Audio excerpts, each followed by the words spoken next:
সমস্ত প্রশংসা নিবেদন করছি আল্লাহ রাব্বুল ইজ্জাতুল জালালের জন্য, যিনি আজকের এই জুমার দিনে মাদ্রাসাতুন নুজুম আল ইসলামিয়ার এই নবনির্মিত মসজিদে আমাদেরকে সমবেত হওয়ার জন্য, উদ্বোধনী জুমা আদায় করার জন্য তৌফিক দিয়েছেন। আলহামদুলিল্লাহ।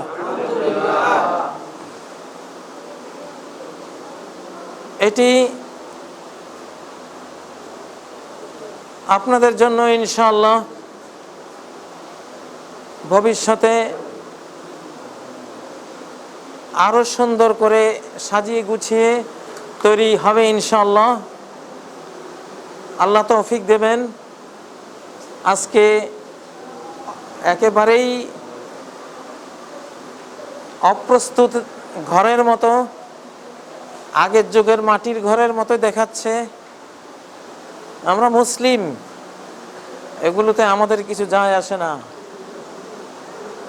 আমাদের খোলাফায়ে রাশিদিনরা ধুলার তখ্তে বসে অর্ধ পৃথিবী শাসন করেছেন। আমরা একটা ভাঙ্গা করে খুতবা শুরু করলে কোনো সমস্যা নেই ইনশাআল্লাহ। ভিতর যদি ভাঙ্গা না হয়, ভেতরে যদি পরিপূর্ণ হয়, ঈমান যদি শক্তিশালীভাবে নির্মিত থাকে ভেতরে, বাইরের ভাঙ্গা ঘর আমাদের কোনো ক্ষতি করে না। সম্মানিত ভাইগণ, বর্তমান বিশ্ব পরিস্থিতিতে, করোনার পরিস্থিতিতে এবং গোটা বিশ্বে যুদ্ধের যে ঢাক ঢোল, এই পরিস্থিতিতে খুতবাটি কি হওয়া উচিত, কোন বিষয় নিয়ে হওয়া উচিত, চিন্তা করেছি। আজ-জুহদু ফিদ দুনিয়া ওয়ার রাগবাতু ফিল আখিরাহ। দুনিয়ার ব্যাপারে নির্মোহতা আর আখিরাতের ব্যাপারে মোহ। দুনিয়ার মোহ অর্জন করে আখিরাতের মোহ অর্জন করা উচিত, এই বিষয়টিকেই আজকে খুতবার বিষয় বানিয়েছি। সম্মানিত ভাইগণ, মুসলিমরা জাহাজের মতো পানির উপরেই চলে, কিন্তু ভেতরে পানিকে প্রবেশ করতে দেয় না। আমরা দুনিয়ার উপরেই চলব, দুনিয়ার ব্যবসা বাণিজ্য, দুনিয়ার সকল পাওয়ার নিয়ে চলব, কিন্তু দুনিয়াটা অন্তরের ভেতরে ঢুকতে দেব না। মোহগ্রস্ত হব না, দুনিয়ার জন্য পাগল পারা হব না। ইতিহাস, মুসলিম উম্মার ইতিহাস আদম থেকে শুরু হয়েছে। তিনি প্রথম মুসলিম ছিলেন। ইব্রাহিম আলাইহিস সালাম, মুসা আলাইহিস সালাম, ঈসা আলাইহিস সালাম, মুহাম্মদ সাল্লাল্লাহু আলাইহি ওয়াসাল্লাম, এইভাবে লক্ষাধিক আম্বিয়া কেরাম সবাই ইসলামের নবী ছিলেন। কিন্তু ইসলামের লেটেস্ট সংস্করণ যেটা, সেটা আমাদের নবী মুহাম্মদ সাল্লাল্লাহু আলাইহি সাল্লামের মাধ্যমে আমরা লাভ করেছি। আলহামদুলিল্লাহ। সুলাইমান আলাইহিস সালাম সারা পৃথিবীর বাদশা ছিলেন। ওয়া কানা মা যালিক মিন আজহাদিন নাস, কিন্তু বিশ্ব ইতিহাসের সবচেয়ে বড় দুনিয়ার ব্যাপারে নির্মোহ ব্যক্তি ছিলেন। অথচ সারা পৃথিবীর বাদশা, সারা পৃথিবীর মালিক হয়েও পৃথিবীর কোন জিনিস তাকে মোহগ্রস্ত করতে পারেনি। এটাই চাই আমরা, সারা পৃথিবী হাতের মুঠোয় থাকবে। আবু হুরায়রা রাদিয়াল্লাহু আনহু বলতেন, ইন্না ইখওয়ানি মিনাল মুহাজিরিন কানা ইয়াশগলুহুমুস সাবাকু ফি আসওয়াকিহিম। আমার মুহাজির ভাইরা ব্যবসা বাণিজ্য নিয়ে সকল মার্কেটে কর্মব্যস্ত থাকে।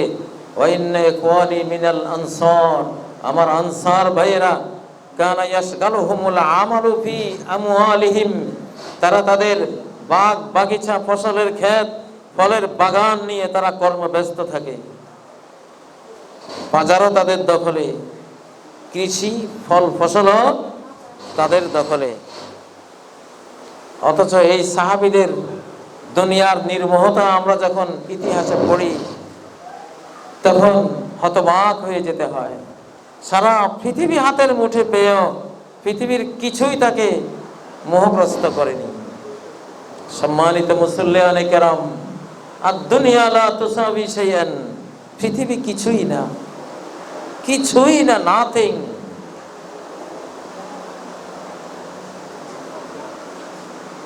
আমাদের নবী মুহাম্মদ সাল্লাল্লাহু আলাইহি সাল্লাম বলেছেন, লাউ কানাতিদ দুনিয়া তা'দিলু ইনদাল্লাহি জানাহা বাউদা মা সাকা কাফিরাম মিনহা শারবাতা মা। ইমাম তিরমিজি বর্ণিত সহিহ হাদিস। সারা পৃথিবী, সর্বকালের সমস্ত সম্পদ সহ সারা পৃথিবীটা যদি মূল্যায়ন করা হয়, মূল্যায়ন করতে যদি দেয়া হয় ওই আল্লাহর কাছে, যিনি এই পৃথিবীর স্রষ্টা, পৃথিবীর কি মূল্য হতে পারে, পৃথিবীর এক একটা বালুকণা থেকে এক একটা সোনার পাহাড় পর্যন্ত যার সৃষ্টি, সে আল্লাহকে যদি মূল্যায়ন করতে দেয়া হয়, পৃথিবীর মূল্য কত আল্লাহ তাআলা আপনি জানেন? নবীজির মাধ্যমে আল্লাহ জানিয়েছেন, একটা মশার ডানার সমানও নয়। মশার ডানার কোনো মূল্য আছে? কোনো মূল্য নাই। বাজারে 100টা মশা মেরে যদি 100টা ডানা নিয়ে কেউ বিক্রি করার জন্য যায়, পুলিশের হাতে মার খাবে। এটা কি আনলে? আপনার মনোজগতে পৃথিবীটা নাথিং থাকবে, দেহের জগতে পৃথিবী আছে, থাকো। সাগরের জাহাজের মতো সে পানির উপরে ভাসে, সাগর মহাসাগরের উপরে ভাসে, কিন্তু এক বিন্দু পানিও তার পাটাতন ভেদ করে, তার তলা ভেদ করে ভিতরে ঢোকার অনুমতি নাই। নৌকাতে ঢুকলেও জোর করে ঢুকে, আবার সেঁচে ফেলে দেয়। ঢুকলি কেন? এই জন্য সেঁচে ফেলে দেয়। মুসলিম, পৃথিবীতে মুমিন মুসলিম আলাদা একটা জিনিস, আর গায়রে মুমিন আলাদা একটা জিনিস। এর জগৎ ভিন্ন, এর মনোজগৎ আলাদা, মানুষের মনোজগৎ আলাদা। পৃথিবীর কিছু হারিয়ে গেলে কোনো আফসোস কখনো করবেন না, পৃথিবীর কিছু পেলে কখনো খুশিও হবেন না। সূরা আল হাদিদের 23 নম্বর আয়াতে আল্লাহ বলেছেন, সারা কোরআনে এই ওয়াজগুলো আল্লাহ করেছেন, আমাদের মন তৈরি করেছেন, যে মাটির এই পৃথিবীতে তুমি কি মন নিয়ে থাকবে, কি চেতনা নিয়ে থাকবে, কি ফিলিংস নিয়ে থাকবে, সেটাও তো শিখতে হবে। না হয়তো তুমি ভুল পথে গিয়ে জীবন শেষ করে খালি হাতে চলে যাবে। লেকাইলা তাসাউ আলা মা ফাতাকুম, কিছু যদি পাও নাই, লাখপতি হতে পারোনি, কোনো আফসোস করো না। একটা বিল্ডিং এর মালিক হতে পারোনি, কোনো দুঃখ করো না। তুমি একটা ফার্স্ট ক্লাস রেজাল্ট নাই তোমার, কোনো আফসোস করো না। তোমার একটা গাড়ি নাই, কোনো দুঃখ করো না। একটা মোটরসাইকেল থাকলে সুন্দরে চলতে পারতাম, নাই, কোনো দুঃখ করো না। লেকাইলা তাসাউ আলা মা ফাতাকুম, যা ছুটে গেছে কখনো এর জন্য কোনো চিন্তাগ্রস্ত হইও না, হইলে লসে পড়বা।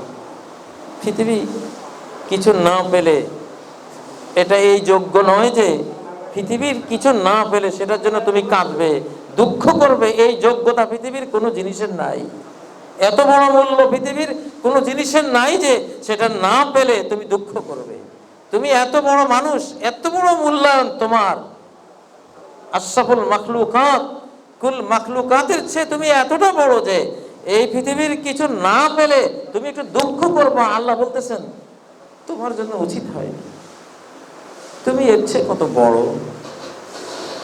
তুমি রিক্সা চালক হলেও মরলে 10 পৃথিবীর তুমি বাদশা, কমপক্ষে 10 পৃথিবী। সবার পরে যে জান্নাতে যাবে, সবার চেয়ে ছোট জান্নাতি যে, সেও 10 পৃথিবীর বাদশা। কি হারালে তুমি? এত বড় হয়ে 10 পৃথিবীর বাদশা হয়ে একটা বিল্ডিং এর জন্য কাঁদলে, আফসোস করলে, একটা মোটরসাইকেলের জন্য মনটা ভার, কেমন হলো? তোমার শানে এটা মানায় না। ওয়ালা তাফরাহু বিমা আতাকুম, পৃথিবীর কিছু পেলেও এর জন্য আনন্দিত হইও না। সারা পৃথিবীর বাদশা হলেও আনন্দের কিছু নেই। একবার যদি সুবহানাল্লাহ বলতে পারো, আনন্দ করো। একবার যদি লা ইলাহা ইল্লাল্লাহ বলে ফেলতে পারো, সাকসেসফুলি বলে ফেলেছো লা ইলাহা ইল্লাল্লাহ, আনন্দ করো, আলহামদুলিল্লাহ পেয়ে গেছি। কুল লা ইলাহা ইল্লাল্লাহ ওয়া ইজ্জতি ওয়া জালালি লা উখরিজান্না মিনান নার মান ক্বালা লা ইলাহা ইল্লাল্লাহ ওয়ালাউ মাররাতান মিন দাহরি। আমার ইজ্জত, আমার পরাক্রমের কসম, জীবনে একবার যদি লা ইলাহা ইল্লাল্লাহ কেউ বলে, কোনো আমল নাই এজন্য জাহান্নামে পড়ে, কাফের বেঈমানদের কাতারে গিয়ে জাহান্নামে পড়ে গেছে, কিন্তু জীবনে একবার তার আমল নামায় আমি খুঁজে পেলাম লা ইলাহা ইল্লাল্লাহ, আমি আমার ইজ্জতের পরাক্রমের কসম করে বলছি ওকে আমি বের করে আনব। লিকাই লা তাসাউ আলা মা ফাতাকুম ওয়া লা তাফরাহু বিমা আতাকুম। দুনিয়ার কিছু পেলে আনন্দিত হইও না, কিছু হারালে দুঃখীও হইও না। কি মনটা তৈরি করছেন আল্লাহ তাআলা কোরআন দিয়ে, নবীজি তার হাদিস দিয়ে কত শক্তিশালী মন তৈরি করে দিয়েছেন। আল্লাহু আকবার। সম্মানিত ভাইগণ, এই বিষয়টিকে খুতবার বিষয় আজকে এই জন্য বানিয়েছি, অনেকগুলো ঘটনার সামনে আসে। ব্যান্ড শিল্পী মরে গেল, কত সুনাম, তার কত ভক্ত অনুরক্ত, তার কত ভালোবাসা, তার জন্য কত প্রীতি, কত কিছু, সে মরে গেল করোনা আক্রান্ত হয়ে।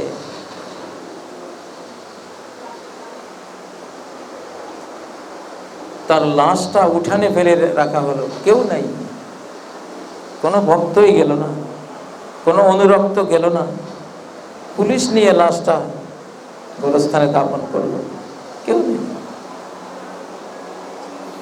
অনেক বড় লোক, হাজার হাজার কোটি টাকার মালিক করোনায় আক্রান্ত হয়ে চলে গেলেন। লাশটা 3 দিন পর্যন্ত কেউই জানলো না যে তিনি মারা গেলেন, সন্তানরা জানতে দিল না।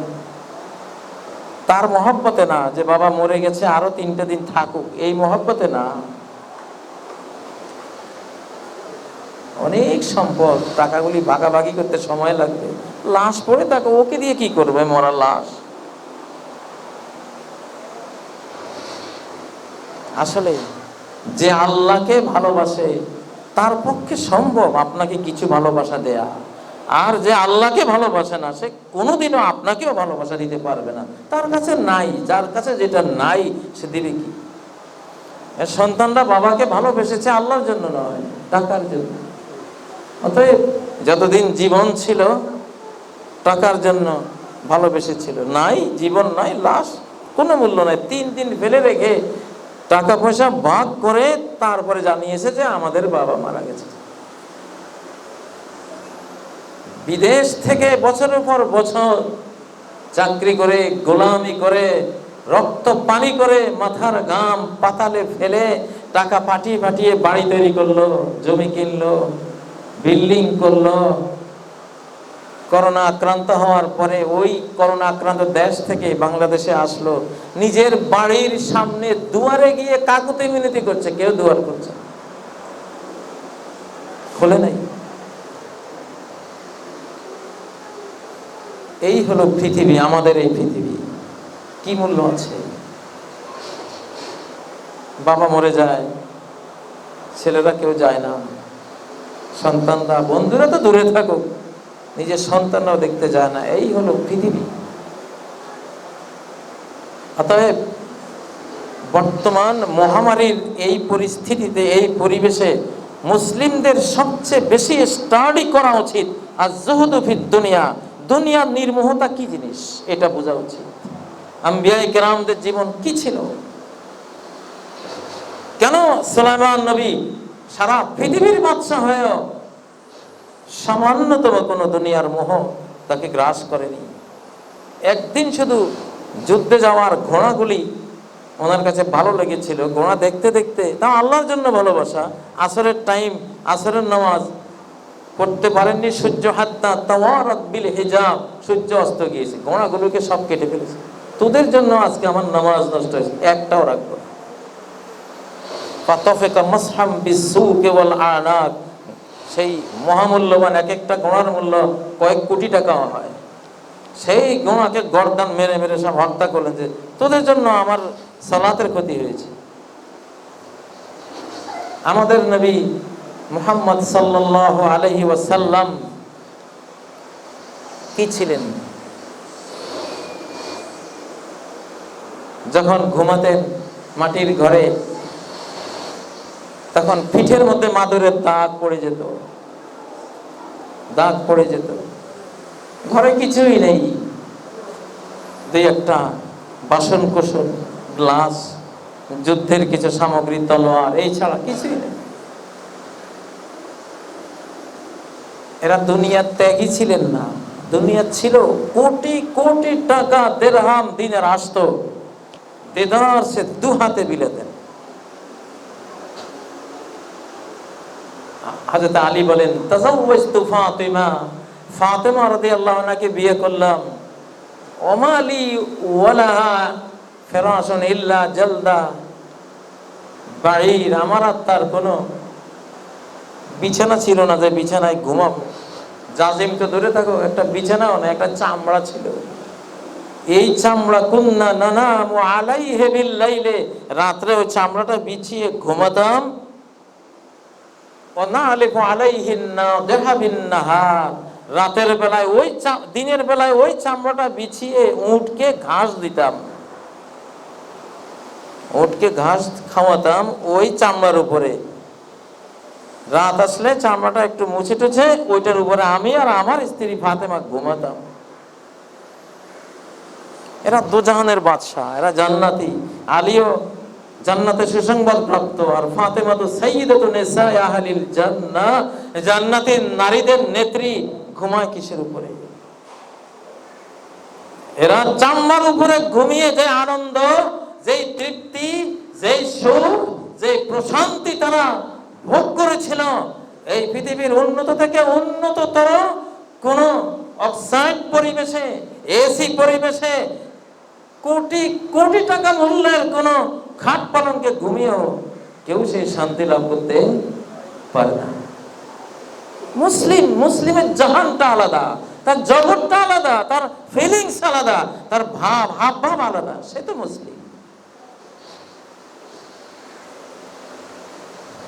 হযরত আলী বলতেন, তুবা লিজ্জাহিদিনা বিদ-দুনিয়া, দুনিয়ার মালিক হয়েও যারা ভোগী না, ওদের জন্য সুসংবাদ।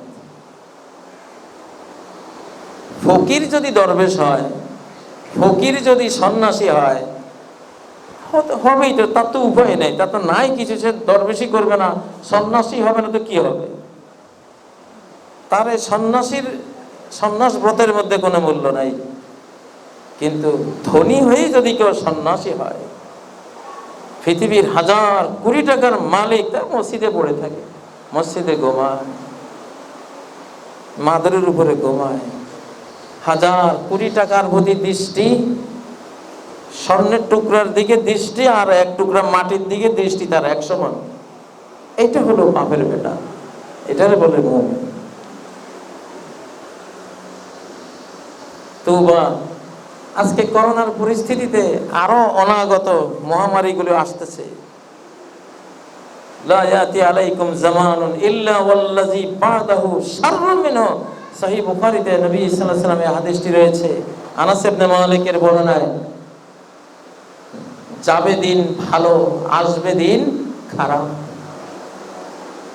আমাদের বাংলা ভাষায় বলে, যায় দিন ভালো, আসে দিন খারাপ। মনে করবেন না যে এখন তো মাস্ক ইউজ করেন অনেকে, মাস্ক এটা তো নাকে দিয়ে নিঃশ্বাস নেওয়া যায়।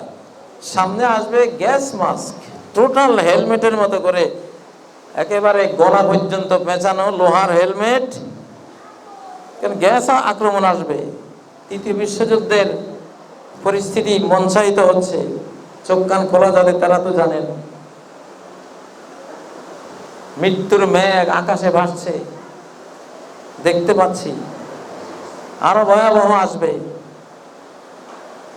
অতএব এই পরিস্থিতিতে ঘরে বসে বসে দুনিয়া দুনিয়া দুনিয়া, দেরহাম দেরহাম, দিনার দিনার, রিয়াল রিয়াল, ইউরো, ডলার ডলার, এগুলো জিকির আজকার করেন না। টাকা টাকা এগুলো করেন না। দুনিয়ার ব্যাপারে একেবারে মোহ নাই, তারপরেও 1 টাকাও রিজিক কম আসবে না।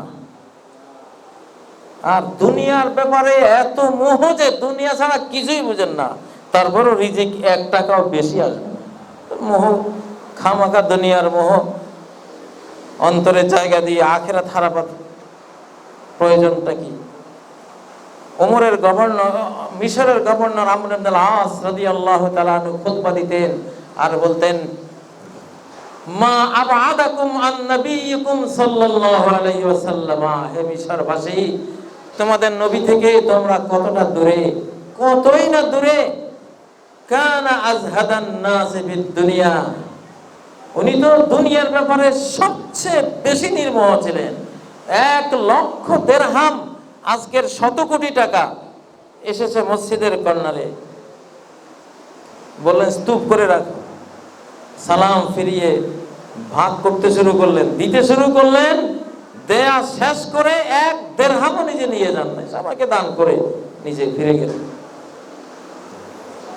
তার মৃত্যুর পরে তার স্ত্রী আয়েশার কাছে, আতা আয়েশা as-সিদ্দিকা রাদিয়াল্লাহু আনহা মিন ইনদি মুআবিয়া 80 আলফান, মুআবিয়া রাদিয়াল্লাহু তাআলা যখন বিশ্ব নেতা, ইসলামী মুলুকের খলিফা, বাদশাহ, তখন আয়েশা সিদ্দিকা রাদিয়াল্লাহু আনহাকে তিনি 80,000 দিরহাম, এই যুগের 80 কোটি টাকার চেয়েও বেশি দিলেন। তিনি এটা দান করতে শুরু করলেন, করতে করতে বিকেল নাগাদ 1 দিরহামও নাই। তার দাসী বলল, ফাহাল্লাস তারাইতে লানা লাহমান বিদিরহামিন, 1 দিরহাম দিয়া একটু গোশত যদি আমাদের জন্য কিনতেন, ঘরে তো কিছুই নেই। 80 কোটি টাকা এই যুগের, মনে করুন 80,000 দিরহাম যে মানুষটি দান করে দিল, তার ঘরে ওই দিনের একটা রুটিও নাই।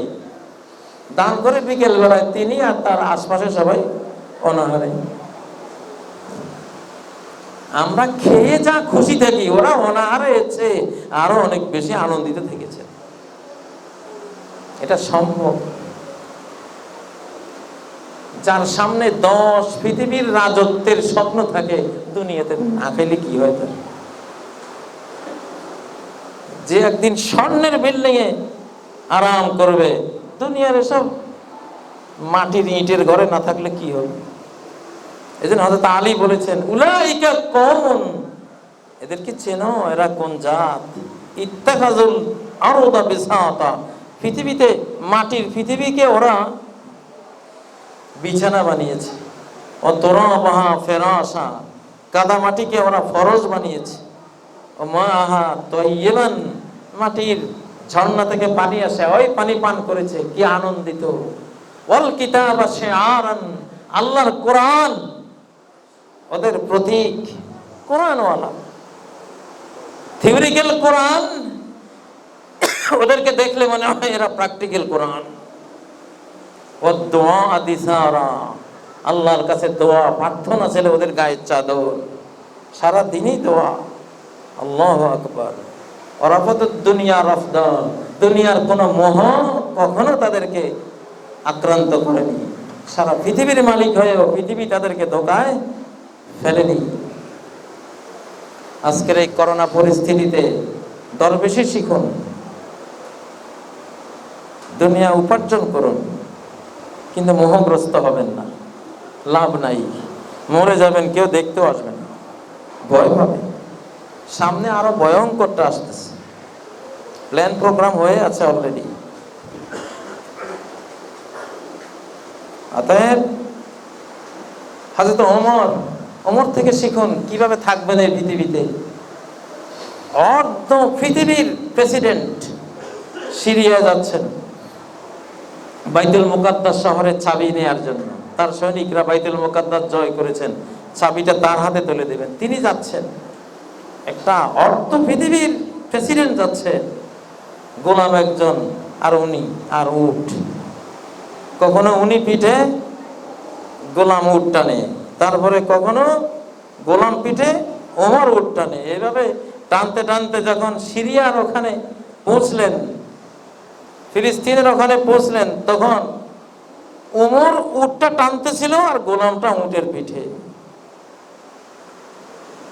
সেনাপতিরা আসলো, বলল, হে ওমর, তালকাকাল জুনুদ বাতারিকাত শাম, সেনাধ্যক্ষ সিরিয়ার খ্রিস্টান নেতৃবৃন্দ, পোপ, বড় বড় ধর্মগুরুরা আসতেছে আপনার সাথে সাক্ষাৎ করার জন্য। ওয়া আনতা আলা হালাতিকা হাযিহি, আর আপনার এই অবস্থা, মাথার মধ্যে পাগড়ি, গায়ের মধ্যে কুর্তা নাই, চাদর একটা দিয়া, এটাই লুঙ্গি, এটাই জামা, চাদর একটা দিয়া শরীর পেঁচানো, আর মোজা একটা, চামড়ার মোজা, আর কিচ্ছু নাই। কাদার মধ্যে উট টানতেছে, তখন ওখানে বৃষ্টি ছিল, কাদা ছিল। যে মুহূর্তে নেতৃবৃন্দ আসতেছে অর্ধ পৃথিবীর প্রেসিডেন্টের সাথে সাক্ষাৎ করার জন্য, প্রেসিডেন্ট যখন কাদার উপরে, ইয়ামশি বিকাদামাইহি আলাল ওয়াহল, দুই পা দিয়ে কাদার উপর দিয়ে উট টেনে টেনে নিয়ে যাচ্ছে।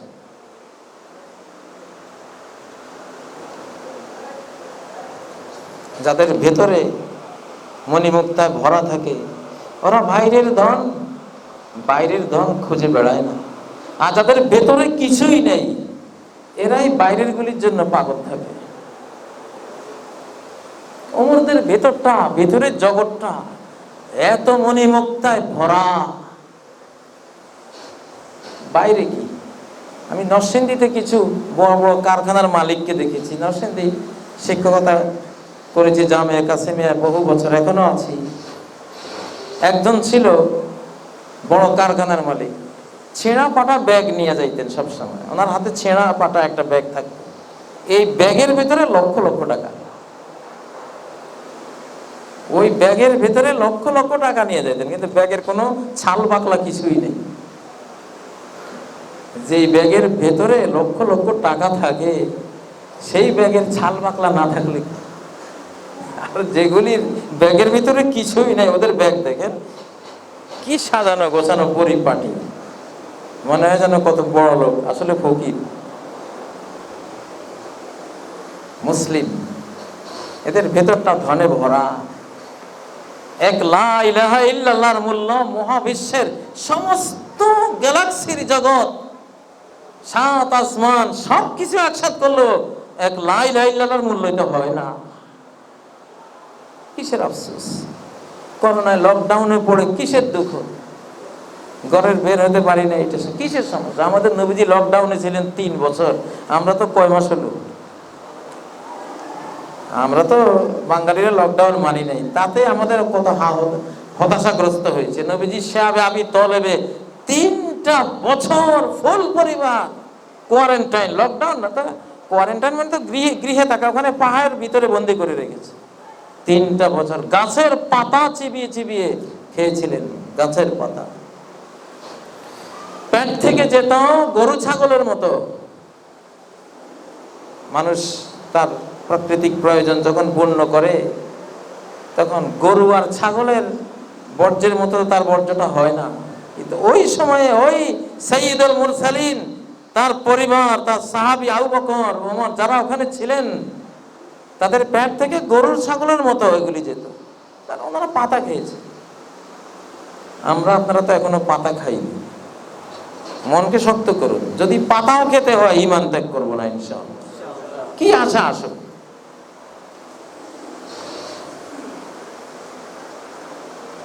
হযরত আব্দুল্লাহ ইবনে মাসউদ, আমাদের আসলাফে কেরাম কতটা কি ধরনের একটা জীবন তারা যাপন করে গেছেন। সাহাবায়ে কেরামের জীবনী পড়লে আল্লাহু আকবার সেটা ফুটে ওঠে। হযরত আবু দারদা একজনকে উপদেশ দিচ্ছেন যে আমি তোমার কাছে উপদেশ দেই, আল্লাহকে ভয় করে চলো, আর দুনিয়ার মোহগ্রস্ত হইও না, আখিরাতের মোহগ্রস্ত হও, তাহলে আল্লাহ তোমাকে ভালোবাসবে, কারণ তুমি আল্লাহর কাছে যা আছে সেটা চাচ্ছ। আর মানুষ তোমাকে ভালোবাসবে যেহেতু তুমি মানুষের কাছে টাকা পয়সা এগুলি নিতে চাচ্ছ না, তাহলে আল্লাহর ভালোবাসাও পেয়ে যাবে, মানুষের ভালোবাসাও পেয়ে যাবে, দুইটাই পেয়ে যাবে। সম্মানিত মুসল্লিয়ানে কেরাম, আমার এই বক্তব্য থেকে কেউ এটা বুঝবেন না যে আমি বলছি আপনারা ব্যবসা ত্যাগ করেন, বাণিজ্য ত্যাগ করেন, চাকরি বাকরি বাদ দেন, আপনারা টাকা পয়সা উপার্জন করা বাদ দেন না, আরো বেশি করবেন। এগুলি বেশি উপার্জন করবেন, কিন্তু সুলাইমান আলাইহিস সালামের মতো হবেন, দাউদ আলাইহিস সালামের মতো হবেন, মুহাম্মদ সাল্লাল্লাহু আলাইহি সাল্লামের মতো হবেন, ওমরের মতো হবেন, আবু বকরের মতো হবেন। এত বড় খলিফা, যার স্ত্রী মিষ্টি খেতে মন চেয়েছিল, মিষ্টি খাওয়ার একটু পয়সা নাই করে, 1 মাস ব্যাপী একটু একটু করে কিছু পয়সা জোগাড় করার পরে স্বামীকে দিলেন, একটু মিষ্টি খেতে মন চায়। আমাদের ঘরে, আপনাদের ঘরে তো স্ত্রীরা চাওয়ার দেরি, পাওয়ার দেরি নেই। আর একটি মাস ফার্স্ট লেডি, যিনি ফার্স্ট লেডি, এই যুগের ফার্স্ট লেডিদের ডানে বামে সামনে পিছনে তো মিষ্টির পাহাড় পাহাড় থাকে। ওই যুগের ফার্স্ট লেডি যারা আখেরাতওয়ালা ছিল, দুনিয়াওয়ালা ছিল না, তাদের ঘরে মিষ্টি নাই। 1 মাসের সঞ্চিত ধন আবু বকরকে দিলেন। আবু বকর বলল, এটা পেলে কোথায় টাকা? বলে, তুমি যা দিয়েছে তার থেকে একটু একটু করে বাঁচিয়েছিলাম। আবু বকর বললেন, তাহলে তো বোঝা গেল এইটুকু সরকারি কোষাগার থেকে আমার না নিলেও চলবে। ওটা জমা দিয়ে দিলেন আর মিষ্টি খাওয়ালেন না স্ত্রী। এই যুগের স্ত্রী হলে তো তালাক, ডিভোর্স, যেভাবে ডিভোর্স শুরু হয়েছে, ফার্স্ট লেডি তার খলিফাকে ডিভোর্স দিয়ে চলে যেত এই যুগের ফার্স্ট লেডি হলে, নাকি? কিন্তু ওখানে কিছুই ঘটেনি, মেনে নিয়েছেন। যেমন স্বামী তেমন তার স্ত্রী। আল্লাহু আকবার। আবু যর গিফারীর বাড়িতে একজন গেলেন, ডানে বামে সামনে পেছনে তাকিয়ে দেখেন কিছুই নাই। আবু যর, তোমার ঘরটা এমন কেন? কিছুই নাই, একটা সোফা নাই, একটা বসার জায়গা নাই, খাট পালক নাই। তিনি বললেন, ইন্না লানা বাইতান নুওয়াজ্জিহু ইলাইহি সালিহা মাতাইনা, আমাদের একটা বাড়ি আছে, আমরা যা উপার্জন করি ওই বাড়িতে পার্সেল করে দিই, সেন্ড করে দিই। বুঝতে তো পারছেন, আকাশের উপরের বাড়ি।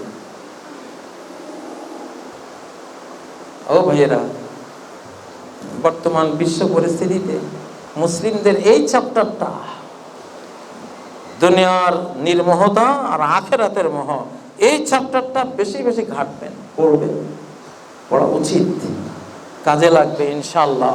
সাহাবায়ে কেরামের জীবন এটাই ছিল, এটাই ছিল। আবু যর গিফারী ওই ব্যক্তি যখন বললো যে কিছুই নাই কেন, থাকবে কি করে, সব তো পাঠিয়ে দিচ্ছি। যে বোকা আসে না এখানে রাখে, সে থাকবে না এখানে, এখানে রেখে লাভ কি? পরে বললো, ওই লোক আমার বললো, কিছু তো লাগে, যতক্ষণ এখানে আছো কিছু তো লাগে। আবু যর বললেন যে, বাড়ির মালিক আমাকে এখানে থাকার পারমিশন দিচ্ছেন না, যে কোনো টাইমে এখান থেকে বিদায় করে দেবেন। খামাখা ওইসব ঝক্কি ঝামেলা নাই আমি। বর্তমান পৃথিবীতে এই বক্তব্যগুলো দিলে অনেকে মনে করেন ওনারা মানব জাতিকে পিছনের দিকে নিয়ে যাচ্ছে।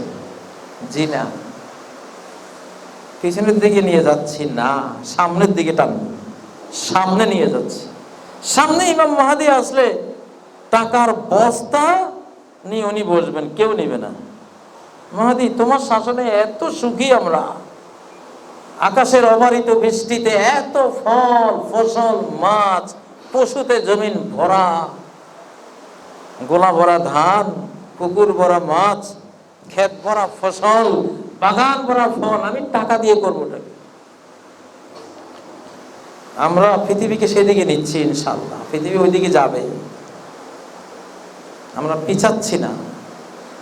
আমরা বলছি পৃথিবীতে তুমি সবচেয়ে বড় মার্চেন্ট হবা, যে মুসলিম সবচেয়ে বড় ব্যবসায়ী সে হবে, সবচেয়ে বড় শিল্পপতি সে হবে, সবচেয়ে বড় ব্যাংকের মালিক সে হবে, এটা ফরজ। সবচেয়ে বড় ডিসপেন্সারি মালিক সে হবে, সবচেয়ে বড় রাষ্ট্র ক্ষমতা তার কাছে থাকবে, গোটা দুনিয়া তার হাতের মুঠোয়, কিন্তু দুনিয়ার কিছুই তাকে পরাস্ত করতে পারে না। সে এগুলি সব আখিরাতের দিকে পার্সেল করছে। এটা হলো মুমিন। আপনাদেরকে বর্তমান মহামারীর এই মৃত্যুময় পরিবেশে ইসলামের কিতাবুজ জুহুদ, জাহিদ হওয়া, দরবেশ হওয়া, দুনিয়ার মোহগ্রস্ত না হওয়া। দুনিয়া, আমি আগেও বলেছি, দুনিয়ার মোহগ্রস্ত হলেও 1 টাকাও বেশি পাবেন না, আর মোহগ্রস্ত না হলেও 1 টাকাও কম আসবে না। রিজিক যা আসবে আপনি চেষ্টা করুন, ব্যবসা করুন, বাণিজ্য করুন, দেশ বিদেশ যান, কৃষি করুন, করতে থাকুন, কিন্তু দুনিয়া আল্লাহ পায়ের নিচে রেখেছেন, পায়ের নিচে রাখুন, এখানে ঢুকাবেন না। জাহাজের পানি জাহাজের তলায় থাকে, সাগরে থাকে, সে ভিতরে ঢুকায় না। যতক্ষণ সে ভিতরে না আনে ততক্ষণ সে ক্ষিপ্র গতিতে চলে। যখন ভিতরে ঢোকে তখন টাইটানিক, তখন সে টাইটানিকে পরিণত হয়। আজকের মুসলিম জাতি মনের এই ভাবগুলো যে কত শক্তিশালী, এই ভাব দিয়েই আজকে আফগানিস্তানের তালেবানরা গোটা বিশ্বকে পরাস্ত করেছে। এই মনোবল, এটা এখনো অপরাজেয় শক্তি। মনের এই জহর, এই নির্মোহতা। সাদ্দাম কোথায় পালিয়েছিল? কিছুদিনের মধ্যেই শত্রুরা বের করে তাকে হত্যা করতে পেরেছিল। গাদ্দাফি কোথায় পালিয়েছে? মুহূর্তে বের করে তাকে মেরে ফেলতে পেরেছিল। কিন্তু মোল্লা ওমর, পঙ্গু মোল্লা ওমর কোন ঘরে ছিল, কোথায় ছিল? সারা বিশ্ব শক্তিগুলো এসে তাকে তন্ন তন্ন করে খুঁজেছিল, মেরেছিল। গোটা জাতির উপরে টনে টন এবং শত শত টন বোম ফেলেছিল। মোল্লা ওমরকে কেউ খুঁজে পায়নি। আল্লাহ যাকে লুকিয়ে রাখবে, ওরে বের করার ক্ষমতা কার আছে? এখন আমরা দেখি এটা মাটির ঘরে ছিল। এরাই সাহাবীদের নমুনা। রহবানুন বিল্লাইলি ফুরসানুন বিন্নাহার, রাতের সন্ন্যাসী, দিনের যোদ্ধা। কেউ মনে করবেন না যে আমি জঙ্গিবাদের কথা বলছি। যিনি আফগানিস্তানের তালেবানরা এখন আর জঙ্গি না, এখন ফেরেশতা।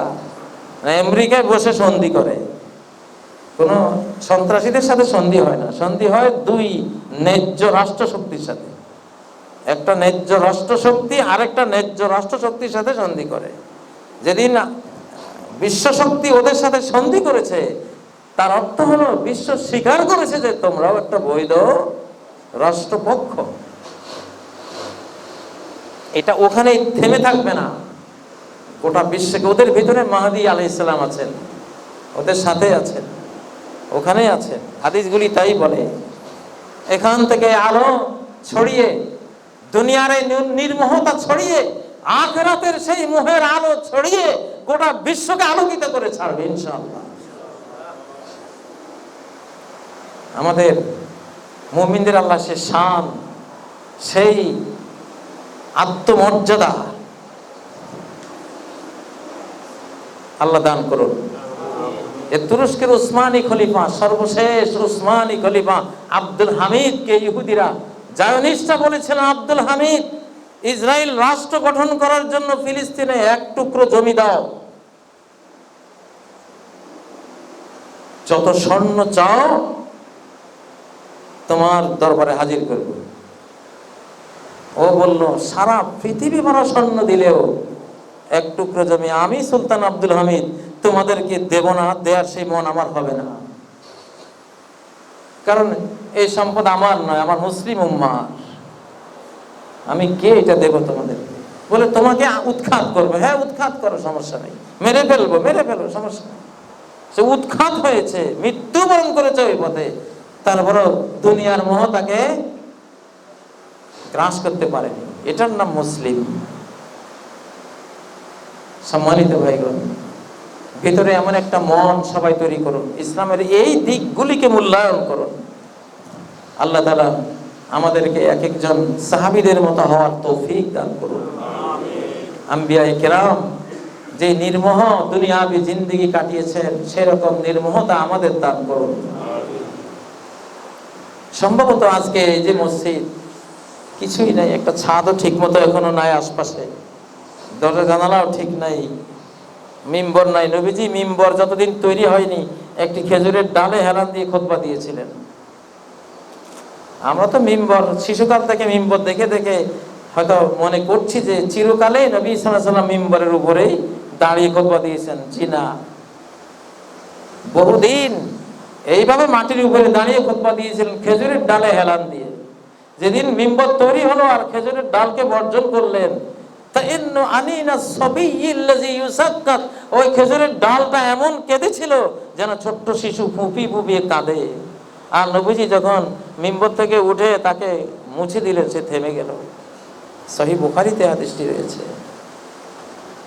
তো আজকের এই মসজিদের যে পরিস্থিতি, তার সাথে দুনিয়ার নির্মোহতার খুতবাটাই ম্যাচিং করে, মানানসই হয়। এই জন্য খুতবাটা এইভাবে আজকে দেয়া হয়েছে। যে মসজিদটি আপনারা দেখছেন, সারা পৃথিবীর বাংলাদেশি ভাইয়েরা এই মসজিদটির এক একটা ইট কেনার ক্ষেত্রে শরীক থেকেছে। এটা কোনো শিল্পপতিরা কেউ বানিয়ে দেয়নি, আপনাদের মতো বন্ধুরা যা কিছু আপনারা নির্মাণ করেছেন এই মসজিদটা। আলহামদুলিল্লাহ। আমরা চাই না আমাদের এই পিলার, আমাদের বড় কোনো বিল্ডিং, এটা আমরা মোহের কারণে আদৌ আমরা চাই না। হযরত মুআয ইবনে জাবাল বলতেন, হে আল্লাহ, আমি দুনিয়ার জীবনকে ভালোবাসি, দুনিয়াতে আরো কিছুদিন থাকি এটা ভালোবাসি। লাইসা লিজারিল আনহার ওয়ালা লিগরসিল আশজার, দুনিয়ার নদ নদী আমার অনেক ভালো লাগে সেই জন্য নয়, এখানে কিছু আমি রোপণ করব সেই জন্য নয়, দুনিয়ার ভালোবাসা ওই জন্য নয়। ওয়ালাকিন লিজামাইল হাওয়াজির ওয়া মুকাবাদাতিস সাআত, দুনিয়াকে ভালোবাসি। রোজা রেখে দ্বীপ্রহরের পিপাসার কষ্ট আমার কাছে অনেক প্রিয়, তোমার জন্য ওই কষ্টটা সইব, এই জন্য দুনিয়াতে আরো কিছুদিন থাকতে চাই। ও মুকাবাদাতিস সাআত, রাত্রে মানুষ যখন ঘুমিয়ে থাকবে ঘন্টার পর ঘন্টা ঘুম জেগে উঠে তোমার সামনে দাঁড়িয়ে কষ্ট করে পা ফুলিয়ে ফুলিয়ে তোমাকে সেজদা দেব, রুকু দেব, তোমার সামনে দাঁড়িয়ে থাকবো, এই জন্য দুনিয়াতে আরো কিছুদিন থাকতে ভালোবাসি। আর কি কোথায়? ও মুসাহাবাতিল উলামা বিররাকবে ইনদা হিরাকিজ যিকরি, কোথায় উলামায়ে কেরাম কোন জ্ঞান বিতরণ করছেন, একটু ওয়াজ করছেন, একটু খুতবা দিচ্ছেন, দুনিয়াতে একটু থাকতে চাই ওই খুতবাগুলি, ওই বক্তব্যগুলি শোনার জন্য। আল্লাহ, দুনিয়ার কোন নদ নদী বাগ বাগিচার মায়ায় দুনিয়াতে থাকতে চাই না। কত পার্থক্য আমাদের চিন্তা চেতনায় আর তাদের চিন্তা চেতনায়। আমাদের একজন কবিতে বলেছেন, নিখিলের এত শোভা, এত রূপ, এত হাসি গান, ছাড়িয়া মরিতে কবু নাহি চাহে মোর মন প্রাণ। সে দুনিয়া নিখিলের এত শোভা হাসি গানের জন্য পাগল, এই জন্য স্যার তার ছেড়ে যেতে মন চায় না। আর মুআয ইবনে জাবাল রাদিয়াল্লাহু তাআলা আনহু, তার দুনিয়া ছেড়ে যেতে মন চাইছিল না, আরো কিছুদিন রোজা রেখে চরম পিপাসায় আল্লাহর জন্য কষ্ট করবে, আল্লাহকে দেখাবে, দেখো তোমার জন্য আমি কত কষ্ট করছি। রাতে উঠে কষ্ট করে তাহাজ্জুদ পড়বে, আল্লাহ দেখবে, এই জন্য থাকতে চায় দুনিয়াতে। ওলামারা কোথায় বক্তব্য দিচ্ছে, কষ্ট করে গিয়ে বসে থাকবে, কত দূর যেতে হয় যাবে, গিয়ে ওখানে শুনবে, এই জন্য দুনিয়াতে থাকতে চায় কিছুদিন। এই চাওয়ার উপরে তো আল্লাহর রহমত, কত শত লক্ষ কোটি রহমত বর্ষিত হবে। সেই 1450 বছর আগে মুআয ইবনে জাবালের কথাটি বলেছেন, আল্লাহ এটা রেখে দিয়েছেন মানব জাতিকে শোনাবার জন্য। কতটা আল্লাহর কাছে প্রিয় হয়েছে এই কথাটা, এই চেতনাগুলোই দরকার। যাই হোক, এই মসজিদটি তিলে তিলে গড়ে উঠেছে ইনশাআল্লাহ। বর্তমান জামানায় যেহেতু আমাদের ঘর বাড়ি অনেক সুন্দর, অনেক সুন্দর, টাইলস করা, এসি করা, অনেক সুন্দর, এই জামানার কারণে ঘর বাড়ি অনেক উন্নত করে ফেলার কারণে মসজিদটা অনুন্নত থাকলে মসজিদের প্রতি একটা অবজ্ঞার ভাব যেন আসে। কম্পারেটিভ বাড়ি ঘরের সাথে তুলনা করে মসজিদ যাতে নিম্ন না হয়ে যায়, বাড়িঘর উন্নত হওয়ার কারণে এই যুগে মসজিদটাকে উন্নত করতে হয়, নাহলে মসজিদকে অপমান করা হয়। আদতে বাড়িঘর যদি উমরদের মতো থাকতো, মসজিদও উমরদের মতোই খেজুর পাতার ছানি, মাটির ঘর থাকতো। ম্যাচিং করতে হয়। আপনাদের কাছে এই জন্য এই মসজিদ নিয়ে কিছু অবলা কথা তো থেকেই যায়। আপনারা যদি চান যে আপনাদের ঘর বাড়ি যতটা সুন্দর বানিয়েছেন এটাও ওরকম হোক, তাহলে করবেন আপনারা ইনশাআল্লাহ। আল্লাহ আপনাদের আমাদের সবাইকে তৌফিক দান করুন। আমার যেসব বাংলা ভাষী ভাইয়েরা বোনেরা যারা দেশ বিদেশ, বাংলাদেশের সীমানার বাইরে থেকে এই মসজিদ মাদ্রাসাতুন নুজুম আল ইসলামিয়া, এটা 9 তলা ফাউন্ডেশন করা একটি ভবন, ঢাকায় যেহেতু পাশে যাওয়া যায় না, জমি কম, এই জন্য আকাশের দিকে চলে যাচ্ছে। তো অনেকেই অংশ নিয়েছেন, এটা নির্মাণ করার দায়িত্ব তারা নিয়েছেন। 2 তলা পর্যন্ত হয়েছে। আমরা ইনশাআল্লাহ উপর দিকে যেতে চাই। এখানে খুতবা শুরু করেছি, ইনশাআল্লাহ চলবে, খুতবাগুলো চলবে। মুসল্লি যখন আরো বাড়বে তখন তো স্থান করে দিতে হবে ইনশাআল্লাহ। আল্লাহর কাছে বলছি, আর শুধু আল্লাহর জন্য। এই পৃথিবীতে কিছু বিল্ডিং করতে চাই, নিজের মোহর জন্য না। আল্লাহর মসজিদগুলি ঘর দুয়ারের চেয়ে যাতে নিম্ন না হয়ে যায়, একটু সুন্দর হয়, ম্যাচিং যাতে হয়, এই জন্য। আল্লাহ তাআলা কবুল করুন। আমাদেরকে পৃথিবীর রাজা বাদশাহ বানিয়ে দিন, আবার ওমরের মতো সন্ন্যাসীও বানিয়ে দিন, দরবেশ বানিয়ে দেন, মুহাম্মদ সাল্লাল্লাহু আলাইহি সাল্লামের মতো, আয়েশা সিদ্দিকাদের মতো, আবু বকর সিদ্দিক রাদিয়াল্লাহু তাআলা আনহুর মতো, সুলাইমান আলাইহিস সালাম, দাউদ আলাইহিস সালামের মতো, তাবৎ দুনিয়ার আল্লাহ ওয়ালাদের মতো সেই নির্মোহ মনটাও যাতে আল্লাহ তাআলা দান করেন, আর দুনিয়াটাও যাতে আল্লাহ তাআলা দান করেন। আকুলু কওলি হাযা ওয়া আস্তাগফিরুল্লাহ লি ওয়া লাকুম ফাস্তাগফিরুহু ওয়া তুবু ইলাইহি ইন্নাহু হুয়াল গফুরুর রহিম।